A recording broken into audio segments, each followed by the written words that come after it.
Today, our verse is 1 Kings chapter 2, verse 2. I am about to go the way of all the earth. Be strong and show yourself a man. David had been king over Israel and was about to die. Adonijah, David's older son, tried to usurp the throne while his father lay on his deathbed. The prophet Nathan alerted Bathsheba, Solomon's mother, and together they went to inform David. David then declared that Solomon was to be king after him. He gave Solomon his final charge before his death. This was a common ancient tradition in which a dying king exalts his successor to keep the covenant and be faithful. David's final words are instructive as we have part of it in our verse today. I am about to go the way of the earth. This phrase shows that death is an inevitable path every human being must take.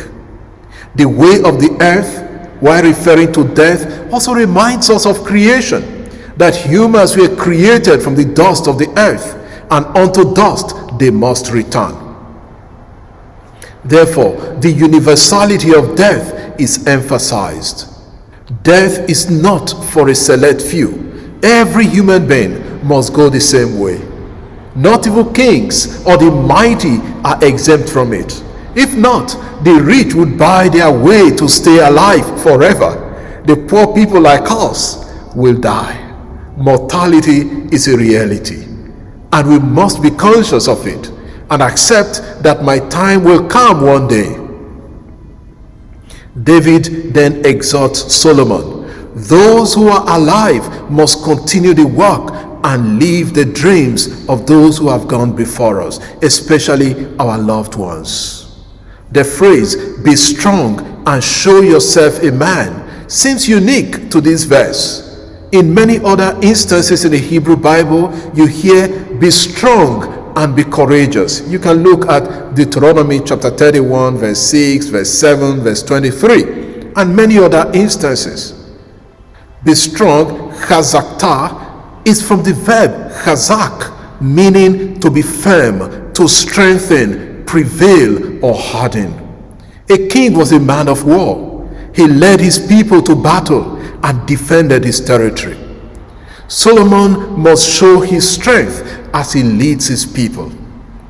Moses gives the same injunction to Joshua, not to be afraid of the task that lies ahead of him or the people he must fight to claim the promised land. And he says to Joshua, be strong and courageous. Do not fear or be in dread of them. For it is the Lord your God who goes with you. He will not leave you or forsake you. It is the same idea that David is giving to his son. However, strength here also presupposes, therefore, that a king relies on God, therefore obedience to the covenant and walking in the way of God. Then David added, show yourself a man. This does not mean he should project his male ego, but rather his status and responsibility as a king. He must be decisive and prove himself a true leader, bearing public responsibility. Manhood here also includes faithfulness to God, who gives direction to the true king and leader of his people. David teaches us that parents must learn to pass on their knowledge and wisdom to their children at some stage in their lives. They must not wait until the very end, when they may no longer be able to do so. Such advice and wisdom are necessary for younger people to ensure continuity with the past. David also teaches us to rely on God's strength, not just our human energy or strength.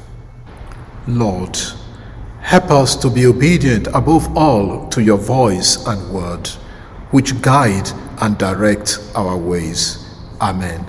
God bless you, and I wish you a wonderful day.